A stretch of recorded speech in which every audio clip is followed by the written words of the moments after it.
أعوذ بالله من الشيطان الرجيم.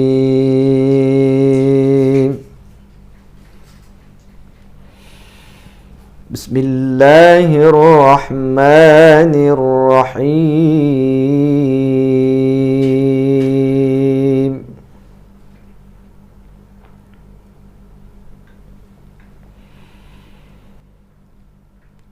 وإذ بوأنا لإبراهيم مكان البيت ألا تشرك بي شيئا وطهر بيتي.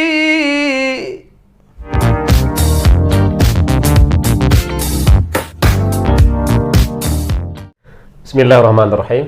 Assalamualaikum warahmatullahi wabarakatuh.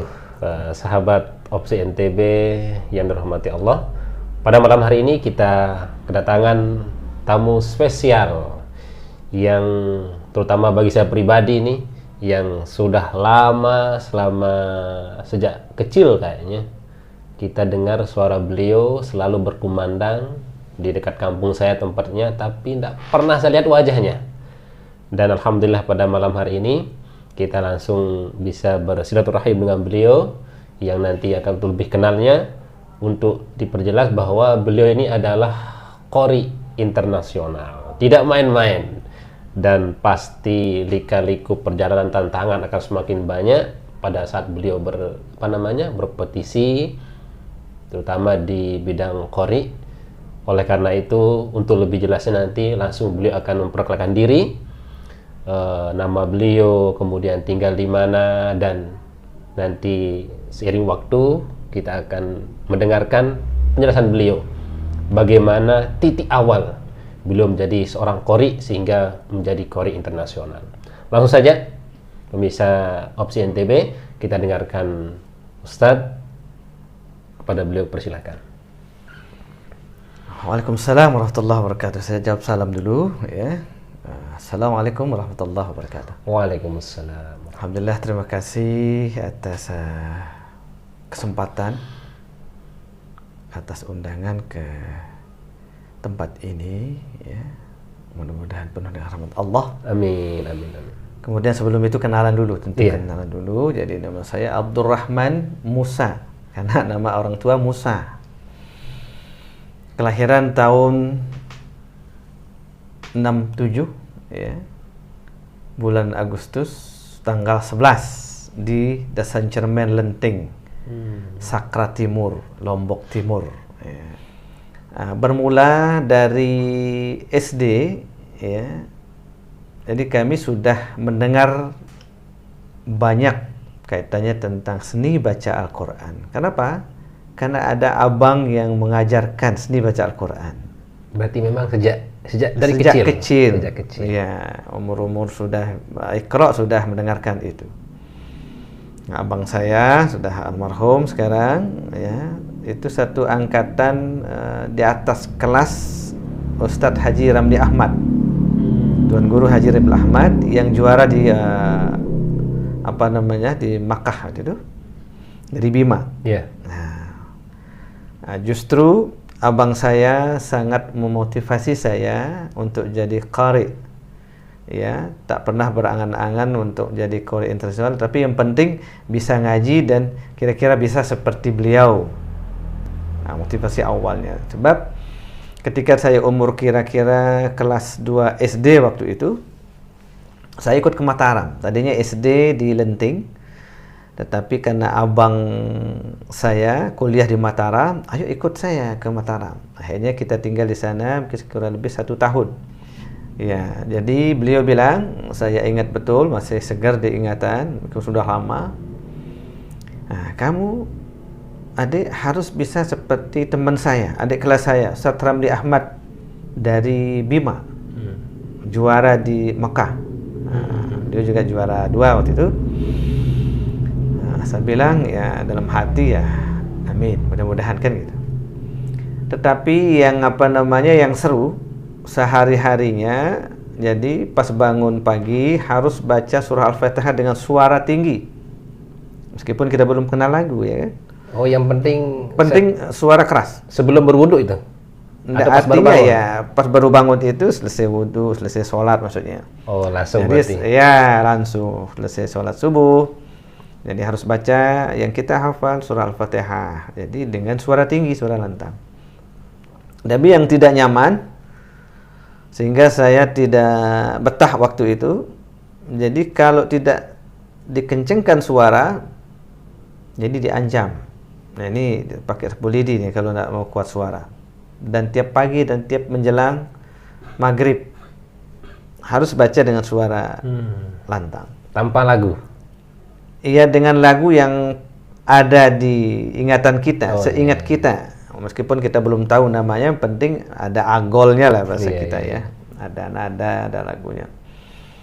Sehingga tidak sampai 1 tahun, jadi saya balik ke Lombok Timur, dan dari itu saya tidak pernah mau balik lagi ke Mataram.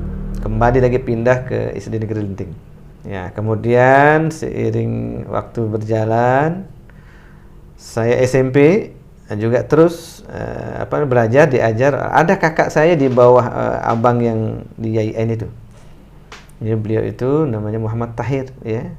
Jadi abang saya ada satu di atas saya perempuan, kemudian baru abang saya namanya Muhammad Tahir. Itu juga korek juga.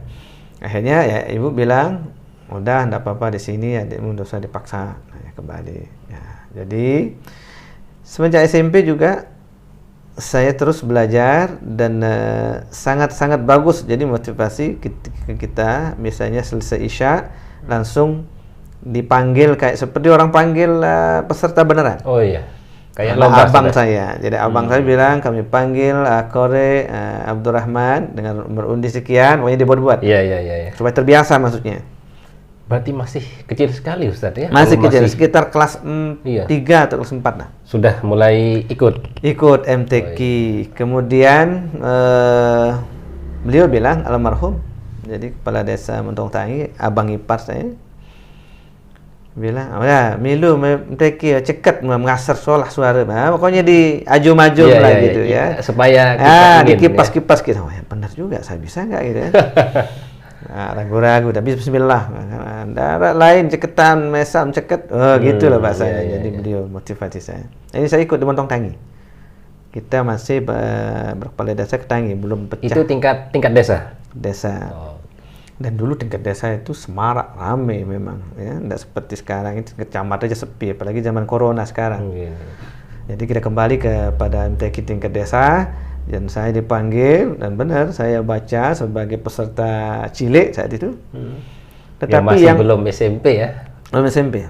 Tapi yang sangat segar diingatan juga bagaimana teman-teman mainan saya dan banyak teman di sana di Tangi kecil-kecil, dan panggungnya dari bambu. Jadi lewat celah-celah bambu tidak tusuk-tusuk ke kita yang duduk, itu rasa juga pakai sapu lidi. Yang dari bawah. Dari bawah. Karena Di bolong-bolong. saat tampil Ustaz. Di saat tampil. Nah, kemudian saking hiruk pikuknya di bawah ya, senang pengen melihat kita, ada yang samping dari bawah ngintip macam. Akhirnya kita tidak dengar bel berbunyi. Belnya pakai piring. Pakai piring kayak orang dagang bakso ya. Tinggal dipukul saja. Nah, pukul saja. Akhirnya saking ributnya kita tidak dengar itu. Tetapi Dewan Hakimnya kalau tidak di stop, ini barangkali pikirnya ini tidak berhenti. Akhirnya beliau bangun dan ditepuk punggung saya. Dek, udah selesai, sedekah. Jadi digodet kita dari belakang. Dicolek kita. Ini sedekah. Nah, kalau enggak ya terus mungkin baca. Ini seperti itu. Nah, itu perjalanan waktu kecil. Kemudian di remaja, ini kita lompat. Dan saat itu, bentar Ustaz, juara berapa saat itu Ustaz? Saat itu karena tidak ada yang bisa ini ya, juara satu Juara saat satu. itu ya. Karena tidak ada yang anak-anak yang pernah belajar saat itu ya. Ya, kecuali yang remaja, nah dewasa. Jadi banyak yang sudah bagus-bagus. Nah, kemudian menginjak ke remaja. Nah, menginjak ke remaja ini baru pertama kali ikut di remaja. Setelah itu tidak pernah ikut. Dan setelah saat itu sebelum saya remaja masuk di SMA 1 Selong. Saya masih Selong. Nah, kemudian belajar sama Ustadz Mas'ud Hazri Kiha. Tuan Guru sekarang udah umur 71, beliau menjadi 72. Alhamdulillah dengan rahmat Allah, izin Allah. Jadi sekarang Dewan Hakim sama-sama di kabupaten, pelatih sama-sama sama beliau. Jadi bersama dengan guru kita, ya agak-agak grogi juga ya itu guru kita sampai sekarang. Alhamdulillah. Mudah-mudahan beliau panjang umur ya. Amin. Nah, kemudian belajar, jadi 2 kali seminggu saat itu, ya saat SMA sampai 3 tahun. Dan alhamdulillah istri juga kebetulan. Jadi belajar sama beliau juga, tapi di ujung-ujung saya sudah mau selesai, nah baru istri juga ikut belajar sana. Jadi satu musola. Iya. Tapi belum kenal kan? Oh, masih belum kenal, masih dan juga pakai batas, pakai kelambu. Jadi sebelah depan putra dan putri di belakang. Itu pas masih remaja. Masih remaja. Masih remaja.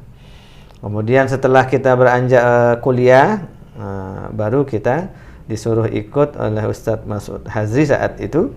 Kebetulan saya pulang, setiap 1 minggu saya mengajar. Jadi dengan ilmu yang apa adanya, yang masih sangat-sangat sedikit ya, yang saat itu yang saya rasakan, sekedar bisa ngasar, tidak tahu nama lagu kadang-kadang kan. Tetapi ada yang percayakan kita untuk Pak Ustadz, tolong ngajar di Lombok Tengah. Teman saya bilang. Ngajar di sekolah? Tidak, mengajar di sekolah juga, tetapi di Lombok Tengah ada, di Lombok Timur ada. Saat kuliah di Mataram, saya dipercaya ngajar di Longge. Iya. Sekali seminggu. Nah, malam Senin, hari Minggu malam Senin. Ya, pagi kita langsung kembali ke Mataram. Kemudian hari Sabtu malam Minggunya di Lombok Tengah. Jadi sekalian pulang. Dan waktu itu alhamdulillah syukurnya sudah dibelikan motor, walaupun second, sederhana sekali. Jadi itu kita pakai itu. Itu perjalanan yang mungkin sangat, yang saya rasakan bisa diingat sampai sekarang. Bisa diingat sampai sekarang dan menjadi motivasi besar juga, ingin belajar dan ketemu sama tokoh korek legendaris kita di Indonesia yang ada di Jakarta, itu Ustadz Muammar. Kiai Haji Muammar ZA. Dan beliau selalu saya dengar kaset-kasetnya. Itu perjalanan sampai di remaja.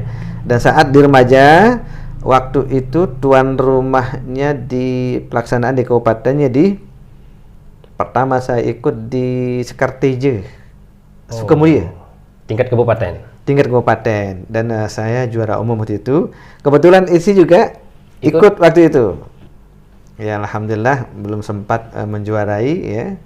Tapi di sanalah bermula kenalan dan lebih intens lagi ya komunikasi, dan sampailah jodoh ya kan gitu. Alhamdulillah. Yang kedua Ustadz, setelah di kabupaten otomatis ke yang lebih tinggi. Provinsi. Ya. Waktu itu ya ke provinsinya di Lombok Tengah. Di Lombok Tengah ya, itu pengalaman pertama juga, kabupaten pengalaman pertama, di provinsi pengalaman pertama. Masih ingat nggak Ustadz tahun berapa itu di Lombok Tengah itu? Itu kalau tidak khilaf tahun 93. 93.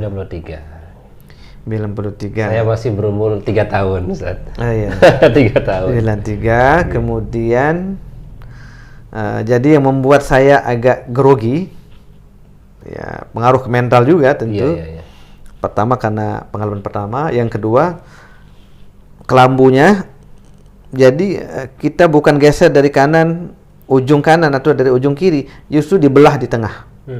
Jadi saya tarik dari ujung sana ke kiri nggak bisa, ujung kiri kanan nggak bisa. Ya, karena memang caranya kita salah. Dia kebukanya di tengah, harus begitu. Nah itu yang saya tidak perhatikan waktu itu. Sehingga sorak rame kan, diketawakan kita. Iya. Waktu itu katanya ada salah baca, sehingga dapat suara harapan saat itu. Ya mungkin pengaruh mental juga yang saya rasakan yang pertama itu kali. Kan grogi jadinya kan. Kalau kita tampil dengan lebih tenang barangkali agak beda kan gitu. Nah, itu yang remaja. Setelah itu saya tidak pernah lomba lagi. Fokus ngajar. Walaupun ada lomba saya tidak ikut. Dipanggil juga? Ya saat itu kan harus kita ikut dari kecamatan lagi, dari kabupaten lagi, tapi saya tidak ikut. Saya fokus mengajar dan mengajar, jadi kesempatan untuk mengasah. Dan itu yang saya rasakan manfaat kita. Jadi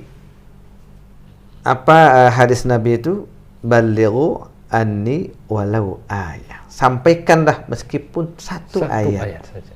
Itu pegangan saya, sehingga Anda mesti harus sempurna nyampaikan ke orang. Jadi apa yang kita bisa, apa yang kita yakini, sampaikanlah. Artinya tidak menunggu banyak. Tidak menunggu banyak.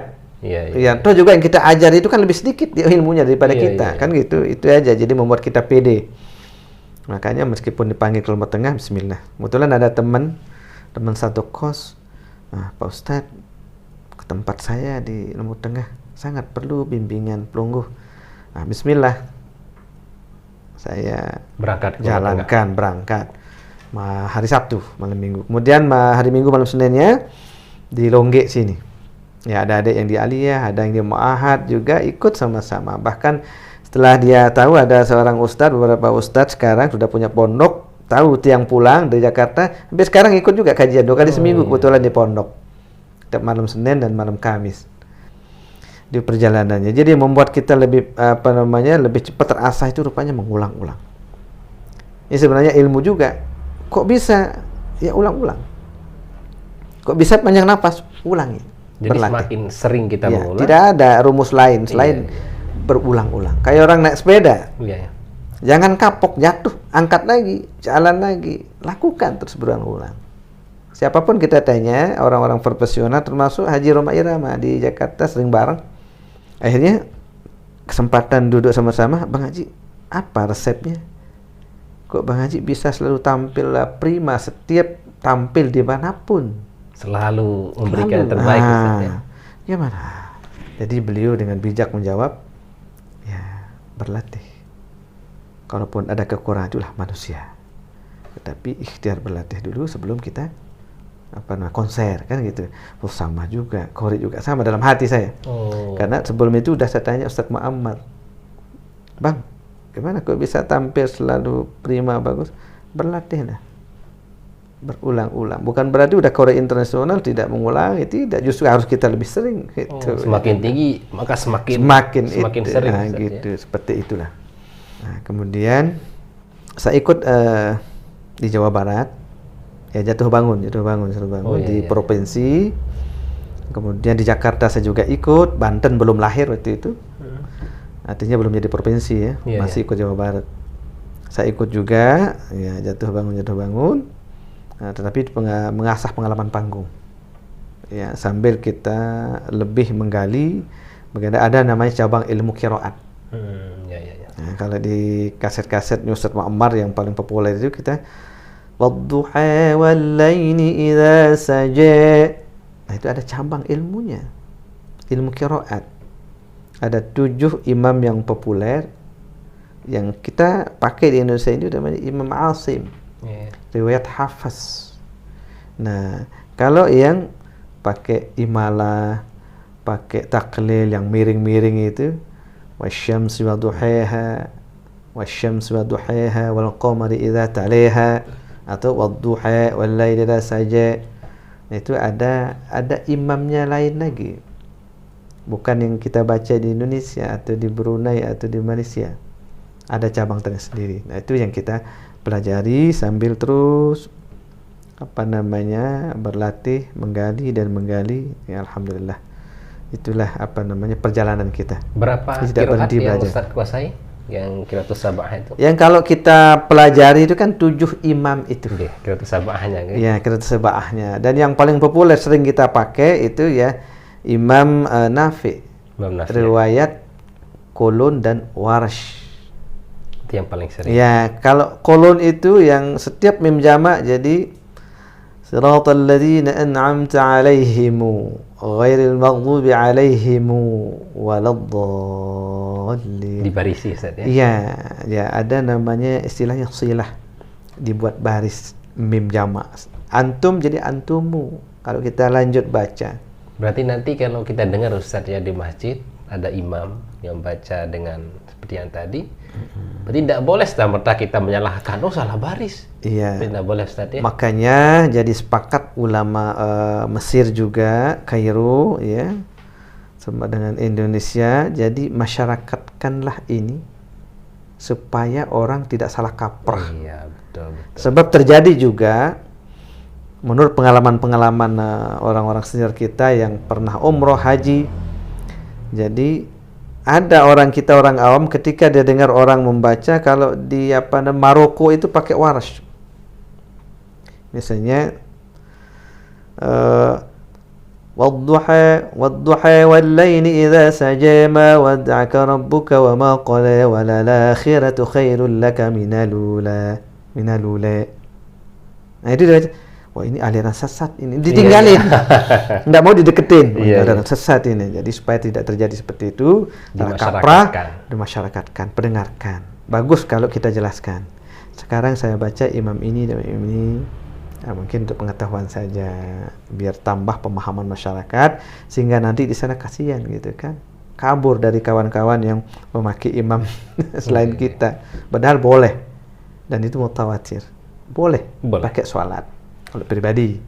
Kalau kita berjamaah, jadi paling tidak yang di tempat itu jamaah kita ikut juga belajar qiraat itu. Kalau ada yang belajar yang enggak, kalau bisa jangan. Dan masyarakatnya paham. Masyarakatnya paham. Kalau kita baca untuk pemahaman mereka, ya dibolehkan. Selanjutnya Ustaz, ini yang kita tunggu-tunggu, sangat termasuk saya sendiri yang penasaran. Sejak kapan Ustaz untuk langsung tembus internasional? Tahun berapa itu Ustaz? Iya. Jadi ini pengalaman saya setelah balik dari Malaysia. Oh iya. Jadi sehingga isi dipanggil Makcik itu karena pernah sama-sama dengan saya, lahir satu di sana. Jadi 3 tahun di sana. Saya masuk dulu 3 bulan, nah baru istri saya panggil ikut, dan ada jaminan mengajar. Jadi pasportnya, visanya professional visit fast, tidak sama dengan guru yang lain. Ya, jadi kita hanya dipasang di masjid. Setelah di Malaysia Balik tahun 2002. Bukan balik ke Lombok. Oh iya. Balik ke Lombok waktu itu sekedar istilahnya berjangu saja lah. Silaturahim saja. Baru balik lagi ke sana ketika ada musim MTQ tingkat kabupaten waktu itu. Jadi ada istilahnya korek jemputan, peserta comotan. Iya. Tidak perlu bertanding dulu baru tampil. Tinggal ambil saja. Comot. Nah, dan ada dosen IKI Institut Ilmu Quran yang kenal agak dekat dengan saya, dan memang beliau bilang dulu dari waktu saya belum tinggalkan Jakarta, ada korek sekarang itu bagus, mirip Ustaz Muammar katanya, suaranya dan rupanya gitu ada. Akhirnya beliau nelpon waktu itu, tahu beliau saya pulang dari Malaysia. Abdurrahman, beliau bilang, ini ada MTQ ini, saya tidak mau ikut. Oh, nolak? Berarti langsung nolak Ustaz? Saya nolak. Jadi saya nolak, tidak mau ikut lomba-lomba. Udah cukuplah, kita mengajar saja Al-Quran itu kan untuk sampaikan apa yang ada, itu cukuplah untuk dakwah kita. Alhamdulillah. Jadi ada masukan-masukan dari istri. Jadi waktu itu saya ingat singkatnya. Jadi istri sering diskusi, ya sering sampai orang bilang bertengkar gitu ya, berargumen segala macam. Kalau belum ketemu titiknya meyakinkan saya tidak terima. Oh, berarti saya baru tahu suami saya ini ngajinya bukan karena Allah. Kenapa bilang? Loh, ini lomba memang lomba, tetapi di situ kan kita mencari ilmu, silaturahim. Langsung istri mengatakan seperti itu sama saya? Iya, langsung ke saya. Saya berpikir juga, oh ya benar juga. Akhirnya di ring, telepon lagi, dipanggil lagi sama Ibu Ustazah Khadijah namanya, dosen Institut Ilmu Al-Quran. Ayo Abdurrahman, ayo. Kesempatan masih panjang ini, ayo ikut aja. Oh ya Ustazah, kapan, jam berapa kan gitu. Jadi sudah oke kan. Masih sudah paham, sudah terima kritiknya istri saat itu. Oh iya. Berarti niat saya tidak lurus ini kalau saya gara-gara mau juara terus tidak dapat juara nanti terus tidak ikut kan gitu. Iya. Di dunia semua. Akhirnya bersihkan niat, udah ikut. silaturahim, dapat ilmu kan gitu. Akhirnya bismillah ikut. Saat itu mulai ya saya coba ikut beberapa kali, kemudian tidak langsung dapat. Kemudian saat itu tahun-tahun itu saya dipanggil oleh Ustadz Adli Nasution, guru kita di sana. Iya. Abdul Rahman nanti ikut ke Jambi. Tingkat apa itu? Di kabupaten. Oh iya. Jadi pondok beliau di Jawa Barat dan saya dipanggil dan dilatih di sana sebelum berangkat. Pertama ke Lampung dulu, ke Lampung. Lampung itu jadi ikut tingkat kabupaten di Kabupaten Tulang Bawang namanya. Dan saya dapat juara umum di situ. Oh, di Lampung. Juara umum dewasa. Dan pagi-pagi saya pergi ke pasar, dekat pasarnya, naik apa namanya itu yang motor langsung rodanya 3. Bajai? Gitu. Ya kayak bajai itu. Yeah. Kemudian pergi ke pasar, saya beli koran. Nah, ini nama saya ini. Pas lihat, oh gambar saya. Masuk koran juga saat itu ya di Tulang Bawang. Jadi terkejut ya. Kori juara 1, juara umum. Yang mirip Ustadz Muhammad. Lagi-lagi Muhammad juga di situ. Nah, saya bawa korannya pulang ke asrama tempat tampung di hotel ya di sana.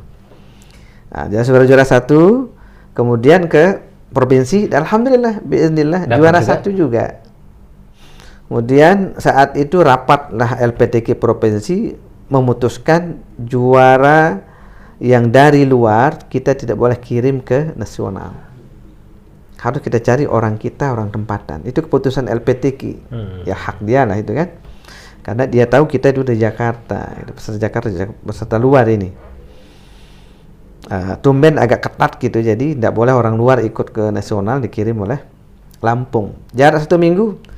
Marah Ustadz Adli Nasution, sebab Ustadz Adli Nasution ini kori yang dipercaya untuk mencari peserta dan membimbing juga di sana. Intinya harus dilawan. Ya, ya. Akhirnya tidak apa-apa, Abdul Rahman. Nanti seminggu lagi kita berangkat ke Jambi. Jambi berangkat di Kabupaten Tebo namanya, dapat juara 1, bismillah di situ. Lalu dikirim, ya singkat cerita dikirim ke provinsi. Pertama kali memberikan hadiah haji di situ. Juara 1 juga. Juara 1 juga. Kemudian berangkat ke nasional. Berangkat ke nasional di Gorontalo. Gorontalo. Tetapi saat itu, saat saya tampil, lagi kurang sehat. Perjalanannya perjalanan darat. Saya kurang sehat, kemudian bahkan didatangkan dokter saat itu. Jadi untuk berobat. Ya, akhirnya official doa semoga jangan tampil malam pertama biar agak sehat gitu kan. Istirahat dulu lah. Istirahat dulu bisa. Jadi, alhamdulillah di malam ketiga saya tampil. Nah, ketika saya tampil, lampu di Astaka di tempat mimbar kita ngaji itu padam. Tapi ada sorot lampu dari luar, bias-bias terangnya dikit. Jadi membuat kita masih kelihatan juga huruf ini sehingga saya tidak berhenti. Tetap saya baca. Walaupun samar-samar. Iya. Jadi setelah saya baca, protes official saya, Pak Karo, Kepala Biro saat itu, Pak Hasan namanya saya. Oh ini sabotase. Tiba-tiba mati lampu. Sabotase, harus ulang. Nah, LPTK nasional bilang tidak boleh diulang karena sudah baca. Kecuali berhenti saat itu boleh ulang. Memang itu aturannya? Memang itu aturannya. Jadi karena saya tidak tahu aturan itu, kalau saya tahu aturan berhenti, diam berarti? Diam. Iya. Kan gitu. Jadi saya tidak tahu. Ya udah, gagal di situ. Kemudian tahun 2005 saya ikut di Jakarta. Dapat juara 1 di sana lah. Belum. Oh iya. Dapat juara 1 di sana. Kemudian di penentuan untuk tampil di nasional. Dan dibilang, Abdul Rahman, mohon sabar, kata Ketua Harian LPTK, Lembaga Pengembangan Tilawatul Quran, Pak Haidar namanya, keturunan Arab.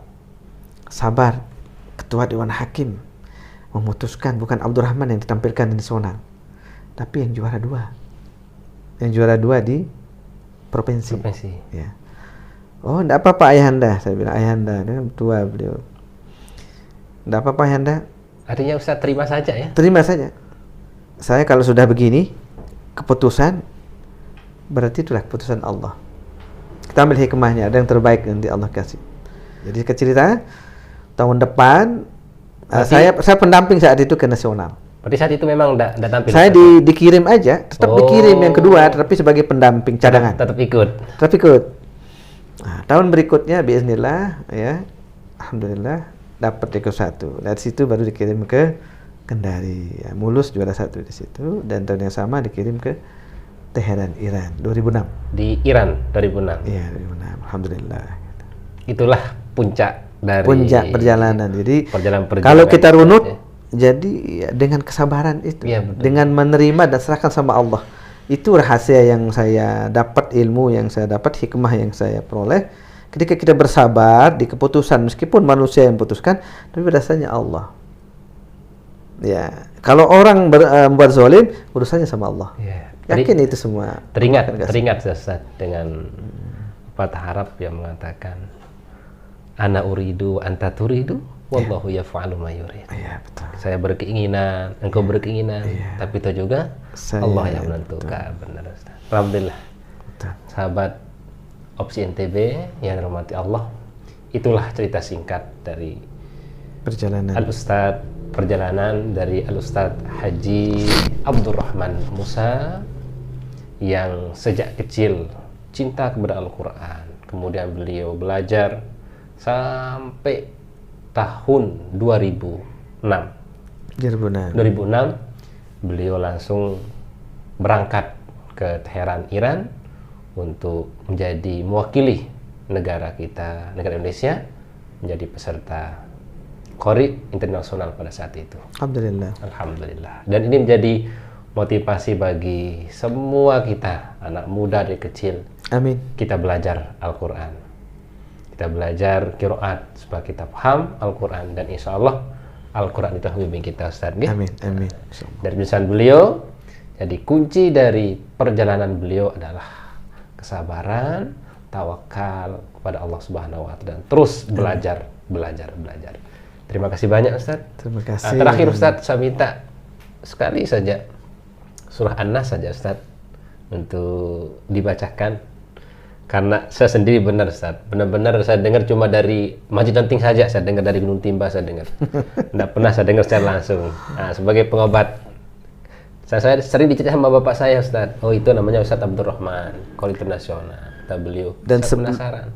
Baik, insyaallah. Dan sebelum itu pesan saya sama anak-anak kita, adik-adik kita ya, yang belajar Al-Quran, yang baru berniat untuk mau belajar Al-Quran, maupun yang sudah berjalan cukup lama. Jadi intinya bersabarlah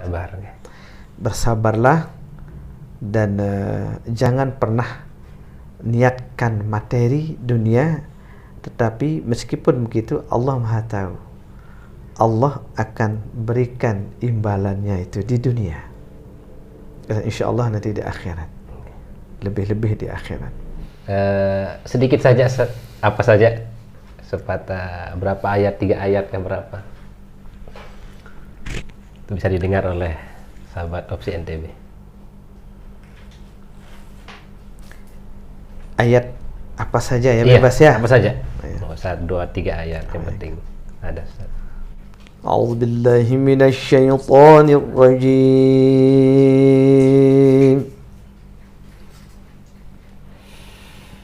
Bismillahirrahmanirrahim.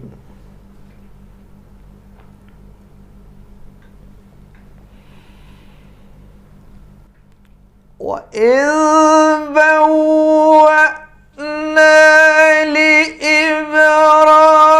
لإبراهيم مكان البيت ألا تشرك بي شيئا وطهر بيتي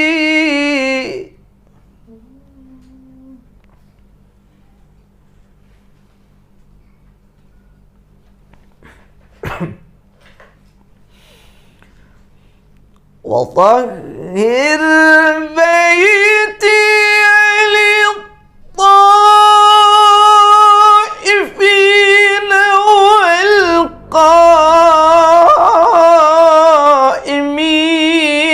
والركع السجود.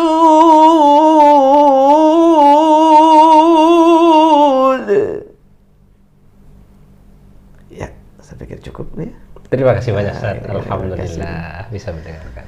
Astagfirullahaladzim. Sahabat Opsi NTB yang dirahmati Allah, jadi inilah bincang-bincang kami dengan yang terhormat Ustadz Haji Abdurrahman Musa. Semoga beliau dengan keluarga selalu dalam bimbingan Allah Subhanahu wa taala, diberikan kesehatan, keafiatan, sehingga tetap membimbing anak-anak bangsa untuk belajar Al-Qur'an. Ada pondok pesantren Ustadz nih? Amin. Nama pondok pesantren Al-Furqan. Pondok pesantren Al-Furqan juga mudah-mudahan diberikan kemajuan, diberikan kejayaan, sehingga memberikan manfaat bagi umat agama Nusantara. Insyaallah. Amin. Sekian, terima kasih. Wassalamualaikum warahmatullahi wabarakatuh. Waalaikumsalam warahmatullahi wabarakatuh.